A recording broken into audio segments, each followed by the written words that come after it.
Est-ce qu'on mérite de vivre si on est paresseux? Est-ce qu'on mérite de vivre si on ne travaille pas, si on est improductif aux yeux de la société, si on reste des assistés toute notre vie? On a été élevé à culpabiliser quand on faisait absolument rien. Depuis plusieurs années, on a même vu du développement personnel se développer sur les réseaux sociaux, sur internet, avec beaucoup de bouquins aussi qui sortent en librairie, pour nous parler de morning routine, d'organisation, de comment être productif à tout prix.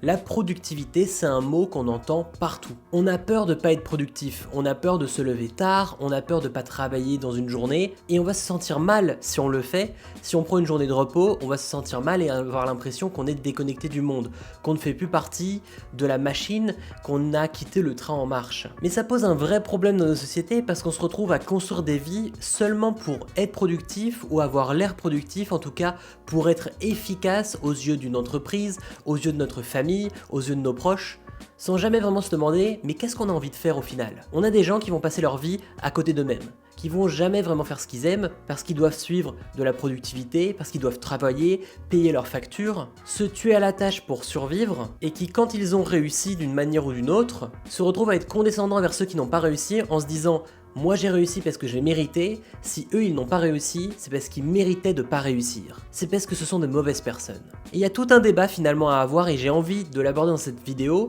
Est-ce qu'on doit être efficace pour vivre? Est-ce qu'on ne peut pas juste simplement vivre et faire ce qu'on veut dans nos vies sans avoir à performer, sans avoir à prouver au monde qu'on mérite notre place? Entre le droit à la paresse et la méritocratie, entre la performance à tout prix et la décroissance, c'est tout un débat sur nos vies finalement qu'on doit se poser. Alors on en parle aujourd'hui, bienvenue sur Théo Yapping. Avant de commencer cette vidéo, n'oubliez pas de vous abonner sur cette chaîne, j'aborde des sujets de société, parfois médiatiques, culturels, sociaux, politiques, un peu tous les sujets finalement qui peuvent m'intéresser et qui j'espère vous intéressent aussi. J'essaie de poster 2 fois par semaine, les jeudis et dimanches, donc si vous voulez rater aucune prochaine vidéo, n'oubliez pas de vous abonner. Récemment, je suis tombé sur une vidéo d'Aurélien Barraud.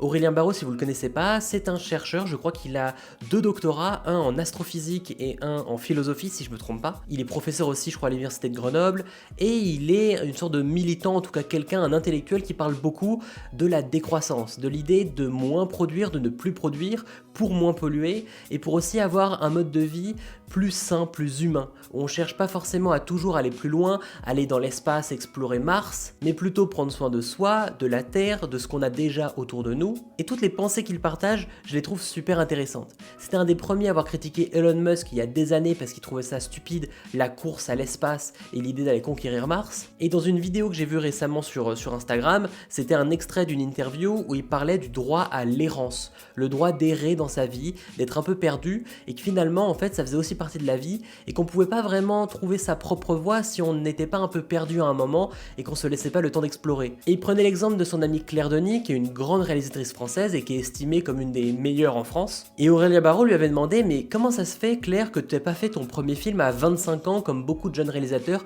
qui ont commencé très tôt? Et elle, Claire Denis, elle lui répond en rigolant qu'en fait à 25 ans elle passait son temps avec ses potes à fumer des joints, et qu'au final elle a démarré sa carrière bien plus tard et elle a quand même réussi. Alors je vous dis pas forcément que l'errance c'est ça, mais il y a un vrai sujet, un vrai débat à avoir sur le droit à l'errance, le droit de se laisser explorer, se laisser se perdre, arrêter quelque chose qu'on n'aime pas du jour au lendemain pour aller explorer autre chose, et qu'en fait c'est peut-être ça le but de la vie. Le but de la vie au départ c'est tout simplement de vivre, c'est-à-dire d'expérimenter des choses, de faire des rencontres, de partager des choses avec une communauté, avec des gens. On est des animaux sociaux les humains, donc on est là pour partager, pour vivre à plusieurs, on n'est pas là seulement pour des performances individuelles et pour écraser son voisin. Il y a quelque temps, Sandrine Rousseau, notamment à la télé, parlait du droit à la paresse, qu'on avait aussi le droit de ne pas travailler si on n'avait pas envie, de prendre des moments pour soi, de ne pas être productif tout le temps, et c'est vraiment un sujet qui a vraiment choqué beaucoup de gens très conservateurs dans les médias traditionnels, parce que eux, ils ont tellement construit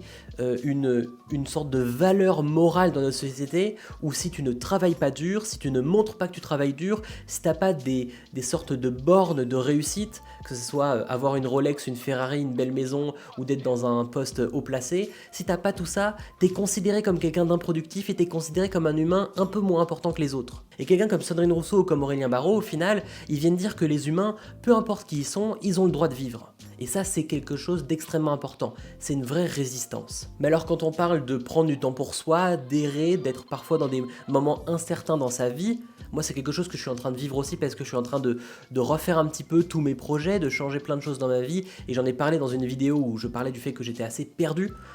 J'ai 24 ans, donc je suis encore très jeune, mais je suis assez perdu sur plein de projets dans ma vie et j'ai passé des années à être influenceur et pas forcément aimer ce que je faisais.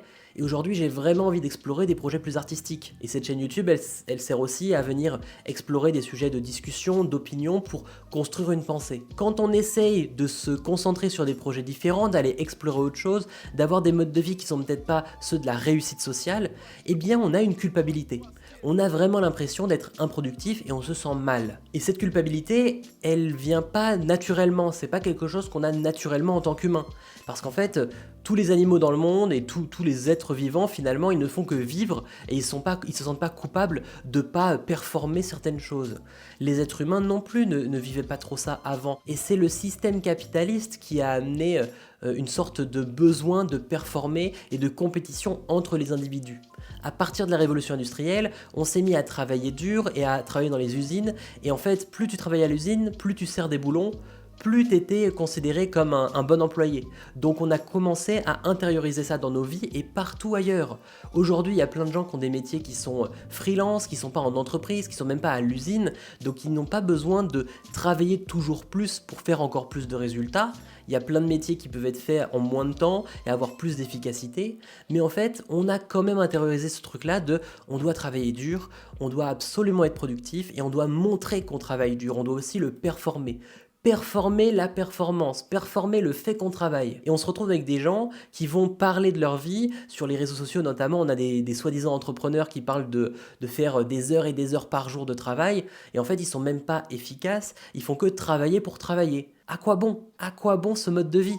C'est même pas sain pour nous, on se retrouve dans des burn-out, on se retrouve malheureux à poursuivre des chimères et des projets de compétition qui nous plaisent même pas, et au final on s'oublie soi-même dans la performance. Le capitalisme et la révolution industrielle ont amené un monde où tout le monde est en compétition avec les autres, on a intériorisé ces systèmes de compétition, et c'est un véritable problème, parce qu'on perd le lien de communauté. On est, comme je disais en début de vidéo, des animaux sociaux. Les êtres humains sont faits pour partager des choses ensemble, mais si tu commences à jalouser ton voisin parce qu'il a une plus belle voiture, ou alors à vouloir dépasser tout le monde en disant que tu mérites mieux que les autres parce que toi tu travailles plus dur que les autres, en fait à la fin, t'es juste en train de perdre le lien de la communauté. T'es juste en train de t'isoler toi-même et d'haïr les autres membres de la communauté, et tout le monde se retrouve en compétition. Et il y a quelque chose d'un peu inhumain dans tout ça. Et ça amène des choses vraiment très dangereuses pour nous tous, parce que depuis pas mal d'années déjà, on entend toujours ce débat à la télévision sur les assistés.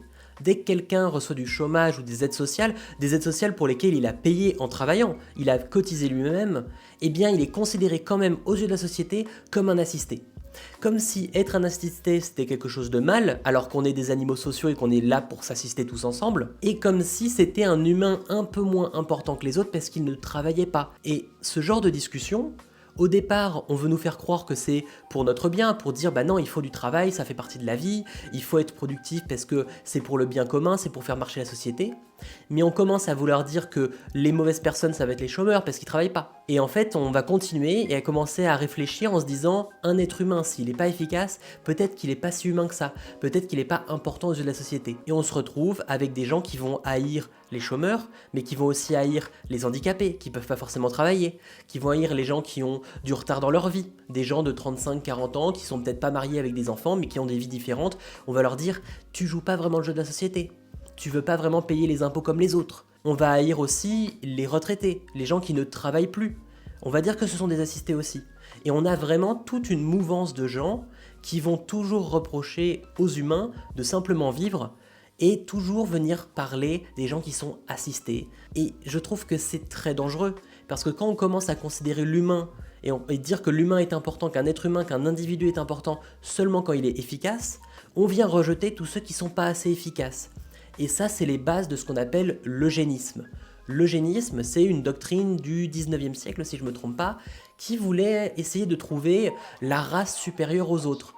un type de personne, un type d'humain qui serait supérieur aux autres et vouloir faire des tests génétiques pour trouver comment donner naissance à des enfants qui seraient encore plus performants, qui seraient plus intelligents, qui seraient plus productifs que les autres. On a commencé avec l'eugénisme à créer tout ce qu'on connaît aujourd'hui de discrimination raciale. Quand on commence à croire qu'il y a un type d'humain meilleur que les autres, qu'on peut fabriquer ce type d'humain, qui est une méthode en fait pour fabriquer des gens dans la société qui seraient parfaitement utiles et que ceux qui ne sont pas dans cette classe-là sont inférieurs, eh bien c'est là qu'on se retrouve avec des sociétés qui sont totalitaires, avec des régimes extrêmement dangereux, où on va mettre des gens à l'écart si ce n'est être totalement violent avec eux, parce qu'ils ne seraient pas assez productifs aux yeux de la société.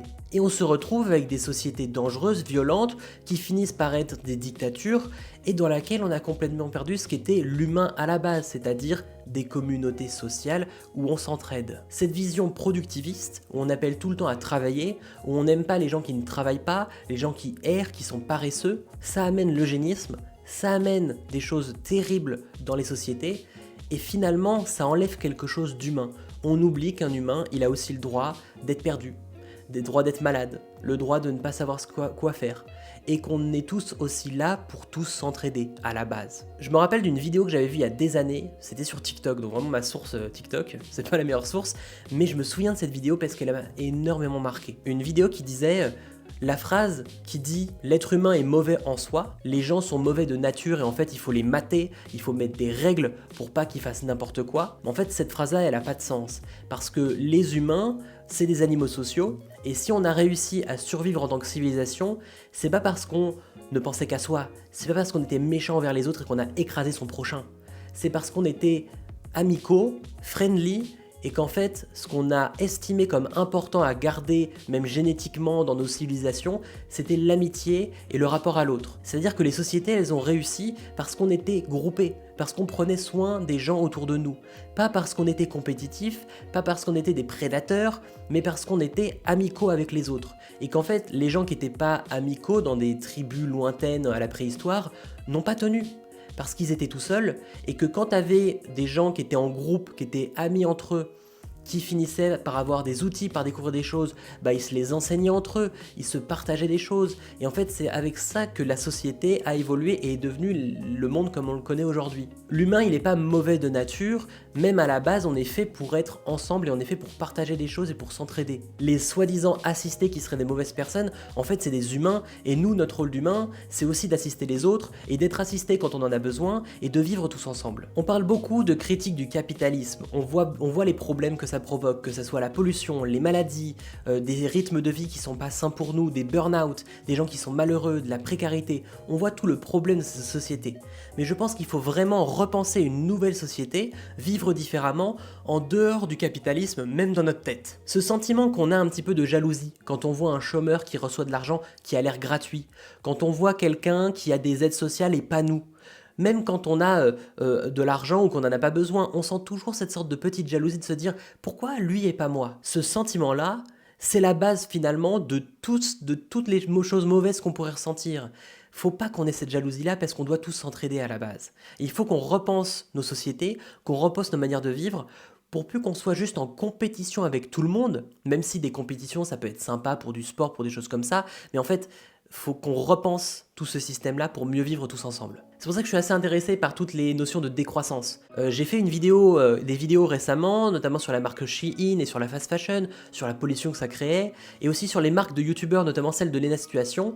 Et la conclusion qui me venait à chaque fois, c'était que il suffit pas juste de bien consommer pour moins polluer, il suffit de pas consommer tout court, d'arrêter de trop produire, de réduire en fait notre consommation, notre production, de pas seulement essayer de mieux faire, mais parfois juste d'arrêter certaines choses, d'arrêter d'aller trop loin sur plein de sujets. Et toutes les notions de décroissance, je les trouve super intéressantes, surtout qu'elles sont très liées avec l'idée humaine finalement de revenir à des sociétés qui sont plus proches des gens. Quand on vient dire aux gens pensez à décroître, pensez à moins produire, visez moins, essayez moins de faire toujours de l'argent encore plus, il y a plein de gens qui sont choqués quand on leur dit ça. Parce qu'ils ont tellement été éduqués à leur dire que là où ils doivent aller dans leur vie, c'est dans la performance. Le but, c'est d'aller de plus en plus loin, de plus en plus loin, de plus en plus loin. Et moi aussi, j'ai des biais qui me donnent envie toujours d'aller plus loin. Mais c'est un vrai problème, parce qu'en fait, dans nos vies, si on ne cherche qu'à produire et qu'à performer tout le temps, en fait, on ne pense même pas à soi-même ni aux gens autour de nous. On peut finalement sacrifier tout ce qu'on a d'humain au profit d'une réussite qui est assez volatile, assez éphémère finalement.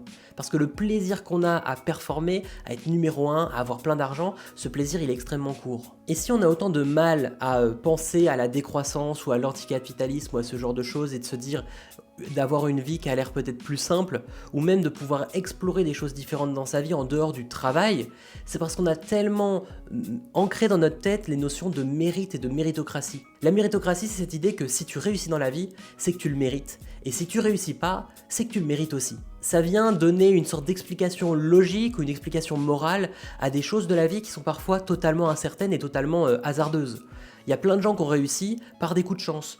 Mais pour pas avoir à se dire que c'était un coup de chance, parce que la chance ou le hasard ça fait peur, ils vont se dire qu'il y a des vraies raisons. Et en général, quand on réussit quelque chose, on va dire que c'est grâce à nous-mêmes, et quand on ne réussit pas, on dit que c'est la faute des autres. La réalité c'est qu'en fait on a plein de systèmes dans nos vies qu'on maîtrise pas forcément, et que tous ces systèmes vont jouer sur nous, et on n'est pas totalement méritant quand on réussit, ni quand on perd. Réussir ou perdre, c'est des choses qui peuvent nous arriver. On n'est pas des meilleures personnes ou des mauvaises personnes parce qu'on a réussi ou qu'on a perdu. Il faut vraiment sortir de cet esprit méritocratique parce qu'en réalité, il n'y a aucune preuve que ça existe. Il n'y a même que des preuves que ça n'existe pas, la méritocratie. D'ailleurs, ce qu'on découvre, c'est que la plupart des gens qui réussissent très loin, par exemple à faire beaucoup d'argent ou à être haut placés dans des entreprises, en général, ils étaient déjà dans ces milieux-là avant, leurs parents étaient déjà là-dedans, et en fait, c'est juste une reproduction sociale. Il n'y a pas de mérite finalement quand on t'a tout donné. Ça veut pas dire que t'es une mauvaise personne non plus. À partir du moment où on comprendra que les réussites comme les échecs, c'est pas forcément notre faute, et qu'on n'est pas des meilleures personnes si on réussit, des moins bonnes si on réussit pas, à partir de ce moment-là, on comprendra peut-être que finalement, les gens qui sont en errance, les gens qui sont paresseux, ou qui ont l'air en tout cas paresseux mais qui veulent juste explorer de nouvelles choses ou peut-être pas travailler, prendre des congés à un moment parce qu'ils ont besoin de se reposer, on arrêtera de les prendre pour des assistés, on arrêtera de les prendre pour des gens qui seraient faibles. Et si on commence à ne plus prendre ces gens comme des faibles, eh bien nous aussi envers nous-mêmes on sera plus heureux. Parce qu'on arrêtera de se dire qu'on est improductif et qu'on est des mauvais humains si on ne travaille pas. Surtout que ce qui est assez fou, c'est que le droit à l'errance, le droit à la paresse, le droit de ne rien faire, les classes les plus riches ont déjà ce droit. Il y a beaucoup de gens bourgeois qui ne travaillent pas, qui prennent du temps pour eux, qui ont le temps d'aller explorer des œuvres d'art artistique, de faire de la musique, de la peinture, de l'écriture s'ils le peuvent, d'aller bosser dans une boîte, puis peut-être partir s'ils en ont envie, pouvoir démissionner sans avoir à avoir le chômage parce qu'ils en ont pas besoin. En fait, le droit à l'incertitude et d'explorer des choses dans sa vie, les riches l'ont déjà ce droit. De naissance. Les classes les plus précaires ne l'ont pas parce que si t'as pas de quoi manger chaque soir et que tu es obligé de bosser sans t'arrêter, t'as pas vraiment le droit d'être en burn-out, t'as pas le droit de t'arrêter, t'as pas le droit de te reposer parce que t'es obligé de bosser juste pour survivre. Moi je pense que notre société serait mieux si on permettait à tout le monde d'avoir ce droit à l'errance, ce droit à la paresse, ce droit au repos. Si on estimait que le travail c'est pas le plus important, qu'on peut construire une société ailleurs que juste le travail capitaliste en entreprise qui fait de l'argent, et qu'on commençait à remettre sur le devant de la scène des notions qui étaient là avant, des notions de communauté, de vie ensemble, d'amitié, de famille, de couple, d'enfants, de ce que vous voulez, mais de communauté finalement avec les autres êtres humains. De pas seulement de la compétition, mais recréer du lien. Et je pense que ça peut passer notamment avec ces aides sociales-là dont beaucoup viennent critiquer. Souvent, c'est ceux qui, en plus, n'ont même pas besoin de ces aides parce qu'ils sont déjà très riches, qui vont critiquer ceux qui en ont besoin. Ces aides sociales, peut-être plus tard un revenu universel, ça permettra à tout le monde d'avoir le choix dans leur vie. Ça permettra aux gens qui sont précaires d'avoir aussi le droit à l'errance et le droit à l'incertitude et le droit d'explorer, d'expérimenter et de trouver une vie qui leur plaît. Je pense que le monde serait bien plus heureux comme ça si on arrêtait de se comparer à ceux qui n'ont rien et de dire que les gens qui n'ont pas assez méritaient finalement d'être dans la merde, et qu'on arrête aussi de se dire que si on a réussi et qu'on est très haut placé, c'est qu'on le méritait mieux que les autres. Il n'y a pas de question de mérite. Tout le monde est là à des positions différentes selon des systèmes qui ont joué, selon des coups de chance, du hasard, des opportunités. Et on n'est pas des moins bonnes personnes parce qu'on n'est pas aux mêmes échelons que les autres. Et pour finir cette vidéo, j'ai envie de dire une phrase. Quand on arrêtera de croire qu'il faut mériter sa vie pour la vivre, bah là on vivra plus heureux. Je suis un peu passé dans un tunnel sur la décroissance, sur la vie, sur la communauté, sur ce genre de choses. J'espère que ce sujet de vidéo vous a intéressé. Dites-moi en commentaire ce que vous en pensez de ça, de ces sujets-là, de prendre du repos, de prendre un recul, d'accepter que pendant un moment dans sa vie, on sera pas productif entre guillemets. On sera pas le mieux placé dans la société, mais qu'en fait on a peut-être besoin de ça pour se recentrer sur soi-même. Dites-moi en commentaire si vous vivez aussi ce genre de situation-là, si vous avez la possibilité aussi d'errer et de vous chercher, parce que c'est tellement important de se chercher pour se trouver. Partagez votre avis en commentaire, on se retrouve très vite pour une prochaine vidéo, portez-vous bien et à bientôt.